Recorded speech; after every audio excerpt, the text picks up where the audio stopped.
What's up, beautiful people? Welcome back to part 18 of our Pokemon Emerald Seaglass walkthrough. In the previous video, we encountered Steven on the bridge.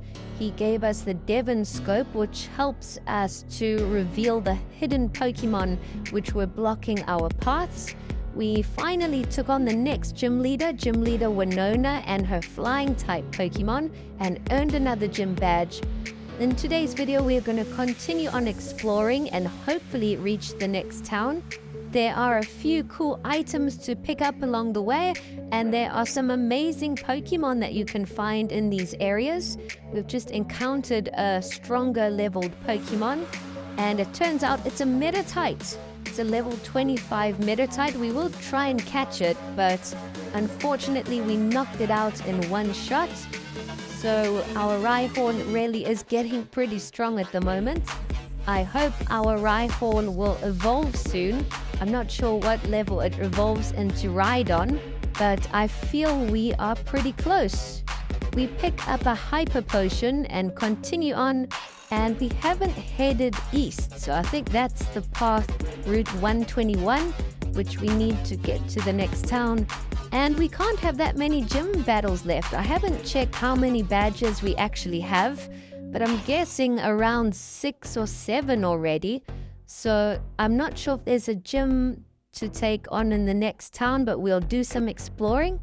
Also, we haven't managed to find any legendary Pokemon yet. I'm not sure if you can find any legendary Pokemon before you defeat the Elite Four and the Pokemon Champion, but we'll definitely be on the lookout. Hopefully we can encounter some legendaries at least. And in the post-game, we'll definitely show you how to catch every single legendary in this game. So it looks like we have found the Safari Zone now, which is really exciting. There was an officer blocking the door, but now we can actually enter it. So we are going to come back and explore the Safari Zone. That might be a video on its own, because it is quite a process and there's so many cool Pokemon that you can usually find in there. So I don't want to try and rush it too much. We're going to continue on and try reach the next town, at least go to the Pokemon Center and heal up our team and explore. There are some hidden items along this path. If you look at all the grassy areas, there's often a patch of grass missing, so there might be items hiding in there. We've picked up a Max Revive and a few berries, and it looks like we have made it to the next town, so we've got more exploring to do today. And this is Lillycove City. We did see some of Team Aqua earlier, so I'm not sure if there's a Team Aqua base nearby or if they've taken over Lilycove, but we'll see if we bump into more Team Aqua grunts. We explored the first house, and now we have found the Pokemon Center. We're going to heal up the team and chat to everyone in here and see what else there is in the town, hopefully something cool. I am still pretty undecided on what Pokemon to keep in my team. We've added Scyther recently, but I'm not sure if I'm even going to keep it in the team. It would be cool if we can evolve it to its new form, Cleaver. But here we have found more of Team Aqua, so it looks like they definitely are trying to take over the town. And now we're busy checking out the Pokemon Trainer Fan Club. So there's a couple trainers in here talking, but nothing too important. Doesn't look like there's any items or anything in here for us. So we'll continue on, we'll chat to some of these Team Aqua members. And it looks like there's a house here a bit on the outskirts of town. We'll come and see what's in here. We find an old man near the cliff edge. And inside the house, a guy gives us TM44. So we'll take it. You can head down here to the beach as well. But I first want to explore what else is in town. There's a few more buildings for us to explore. Here we have found another building. It looks like quite a big one. It turns out it's the Lilycove Motel. And we spoke to the guy, and it looks like you can even go to the second floor. And here we chat to a guy about the battle tent. So We still have to go back and challenge that battle tent again. We did it a little bit in the previous videos, but it was pretty fun. There's an old couple here admiring the view, and we've picked up a peat block item on this faraway section of the town.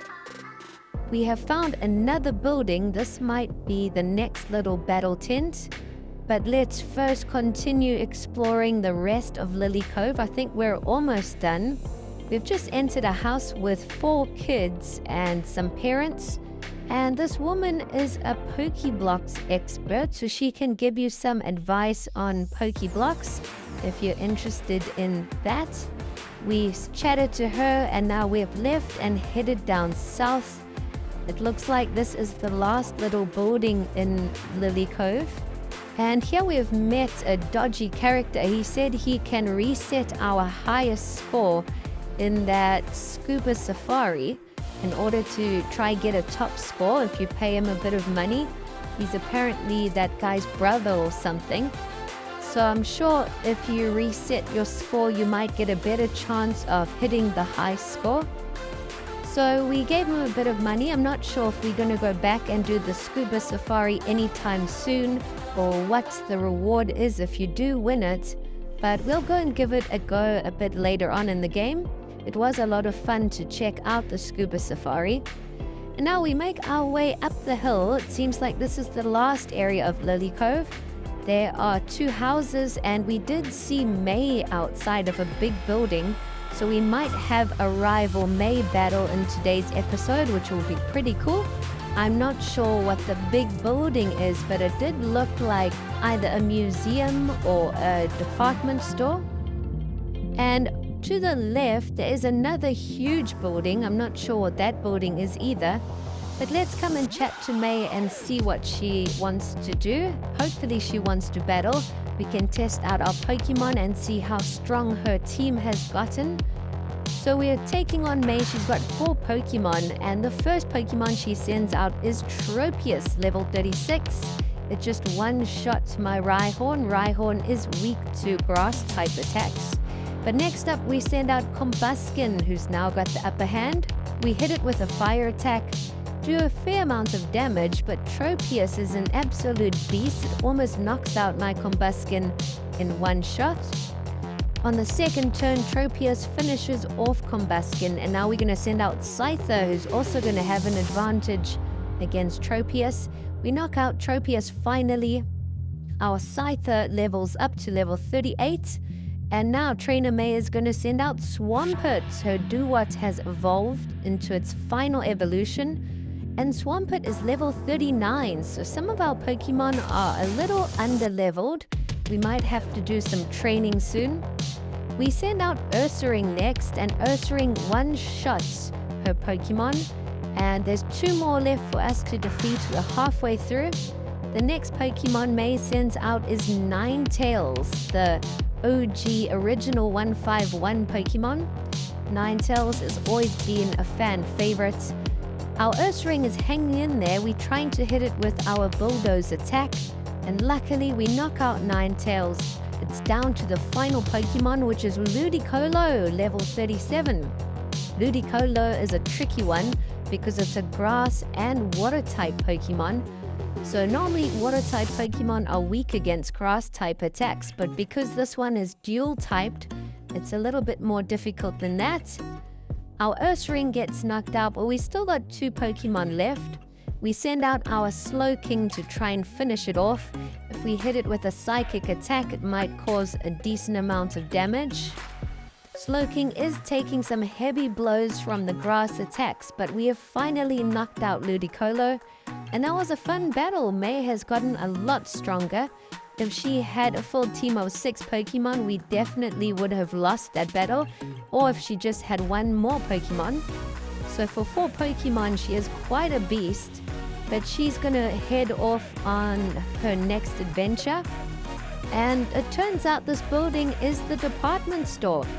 So we've got a lot of exploring. It seems like a big building with a few floors.